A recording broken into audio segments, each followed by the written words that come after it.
Cricket सिर्फ एक खेल से कहीं अधिक यह एक जुनून है जो दुनिया भर के लाखों प्रशंसकों को एकजुट करता है। गेंद के लकड़ी से टकराने के प्रतिष्ठित ढंग से स्टेडियम में बल्लेबाजी करना क्रिकेट वास्तव में मंत्रमुग्ध कर देने वाला एक खेल है। लेकिन जो चीज क्रिकेट को वास्तव में रोमांचक बनाती है वह विभिन्न बल्लेबाजी शॉट्स हैं। फिर वह शॉट्स चाहे क्रिकेट के भगवान कहे जाने वाले सचिन तेंदुलकर का हो या फिर हमारे सबके प्यारे चीकू यानी विराट कोहली का हो। ये जब शॉट्स मारते हैं तब दिल को कुछ अलग ही खुशी मिलती है। लेकिन क्या आपने कभी सोचा है कि टीवी पे क्रिकेट लाइव चल रहा होता है, ऐसे में बैटिंग और रिव्यू से लेकर बॉल की स्पीड कैसे चेक करते हैं, और क्रिकेट में हॉक आई तकनीक और हॉट स्पॉट तकनीक और अल्ट्रा तकनीक क्या होती है, और पिच पर जो विज्ञापन बनाए जाते हैं मिटते क्यों नहीं और ये विज्ञापन कैसे बनाए जाते हैं। इस तरह पिच साइड एलईडी और स्टंप कैमरा से लेकर बॉलिंग स्पीड रिव्यू सिस्टम सबकी जानकारी और सीक्रेट जानने वाले इस वीडियो में, इसलिए बने रहिए वीडियो के लास्ट तक।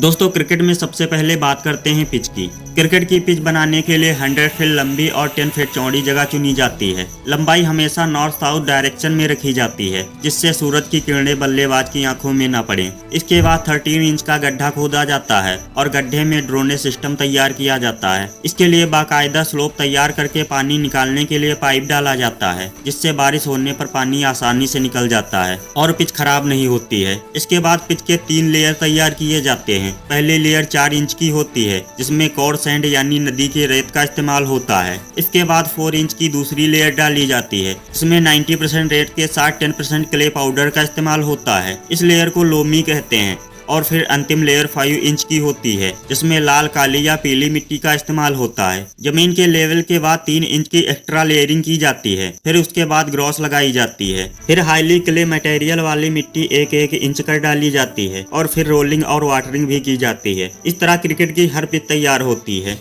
हम सब अक्सर क्रिकेट मैच देखते हैं तो उसमें विज्ञापन भी देखते हैं, लेकिन कुछ विज्ञापन ऐसे भी होते हैं जो क्रिकेट के मैदान पर बीचों बीच दिखाए जाते हैं, जो क्रिकेट के मैदान पर घास के ऊपर बनाए जाते हैं। अक्सर ये विज्ञापन उस मैच के स्पॉन्सर के होते हैं जिन पर खिलाड़ी बड़ी आराम से चलते फिरते हैं और उन पर कोई प्रभाव नहीं पड़ता है। इस तरह के विज्ञापन कंप्यूटर टेक्नोलॉजी और प्रोजेक्टर द्वारा संभव होते हैं जिसे सीधा प्रसारण के दौरान टीवी या मोबाइल के दर्शकों को दिखाया जाता है। इसमें कंप्यूटर ग्राफिक की मदद से मैदान में 3D और सीमा रेखा पर प्रोजेक्टर द्वारा विज्ञापन दर्शकों को दिखाया जाता है। इन विज्ञापन कंपनियों से क्रिकेट बोर्ड करोड़ों रुपए चार्ज करता है। आपने अपने टीवी या मोबाइल पे देखा होगा कि कोई प्लेयर जैसे ही शॉट मारता है बॉल की रफ्तार और दूरी तुरंत बता दी जाती है। ये आखिर होता कैसे है? दरअसल बॉल की स्पीड जानने के लिए स्पीड गन का उपयोग किया जाता है जो किसी ऊंचे खंभे पर लगाया जाता है। बॉल की स्पीड जानने के लिए स्पीड गन से कुछ सूक्ष्म तरंगें पिच पर जाती हैं और किसी भी वस्तु की गतिविधि की सूचना प्राप्त कर लेती हैं। स्पीड गन के माध्यम से प्राप्त सूचना को एक इमेज प्रोसेसिंग सॉफ्टवेयर में डाला जाता है जो पिच पर अन्य वस्तुओं के बीच गेंद की शिनाख्त करता है और गेंद की गति बताता है। रडार गन या स्पीड गन का उपयोग इसलिए भी किया जाता है कि गेंद चाहे कितनी भी स्पीड में हो या गन सही जानकारी देती है।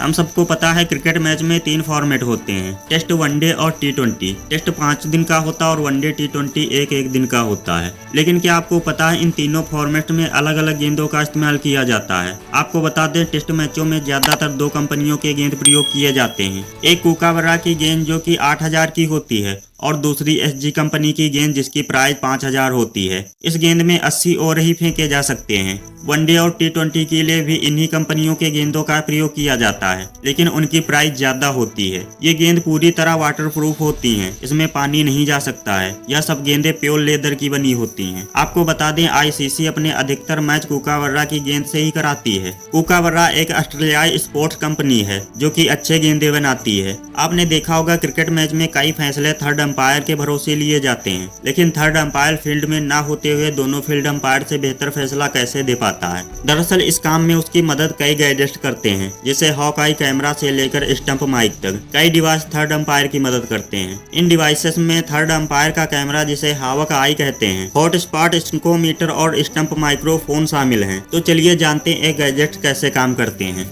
बात करते हैं स्टंप माइक्रोफोन की जो स्टंप में लगा होता है। आपने कई बार देखा होगा कि स्टंप के पीछे चल रही बातचीत की आवाज आती है। ऐसी आवाज को रिकॉर्ड करने के लिए स्टंप माइक का उपयोग करते हैं जो क्रिकेट स्टंप में एम्बेड किया जाता है। इसी तरह क्रिकेट की टेक्नोलॉजी में स्नोकोमीटर का उपयोग किया जाता है। स्नोकोमीटर यह बताता है कि बैट से बॉल टच हुई है या नहीं हुई है। या फिर बॉल बैट से पहले पैड पर लगी है। ऐसी कई परिस्थितियों में यह डिवाइस बड़े ही काम का साबित होता है। इसका इस्तेमाल साउंड और वीडियो को ग्राफिक में एनालाइज करने के लिए किया जाता है और इसकी मदद से थर्ड अंपायर स्लो मोशन में टेलीविजन रिप्ले करता है, जिससे पता चल जाता है बॉल और बैट एक दूसरे से टच हुए हैं या नहीं हुए हैं। हावाकाई, जिसे थर्ड अंपायर की आंख भी कहते हैं, हावाकाई सिस्टम सोनी का है जिसे पॉल हॉकिंस ने विकसित किया था। इस सिस्टम में 6 हाई परफॉर्मेंस कैमरे लगे होते हैं जो अलग अलग एंगल से बॉल पर नजर रखते हैं। क्रिकेट में कई मौकों पर अपने हॉटस्पॉट का इस्तेमाल करते देखा होगा। यह एक इंफ्रारेड सिस्टम होता है जिसका इस्तेमाल यह चेक करने के लिए होता है कि बॉल बैट्समैन के पैड पर या बैट पर टच हुई है या नहीं हुई है। टीवी पर कई बार इस टेक्नोलॉजी को देखा होगा। इस तरह क्रिकेट में बहुत सारी टेक्नोलॉजी और गैजेट्स उपयोग किए जाते हैं जो कि आपको नेक्स्ट पार्ट में देखने को मिलेंगे। और कमेंट में बताना आपका फेवरेट क्रिकेटर कौन है।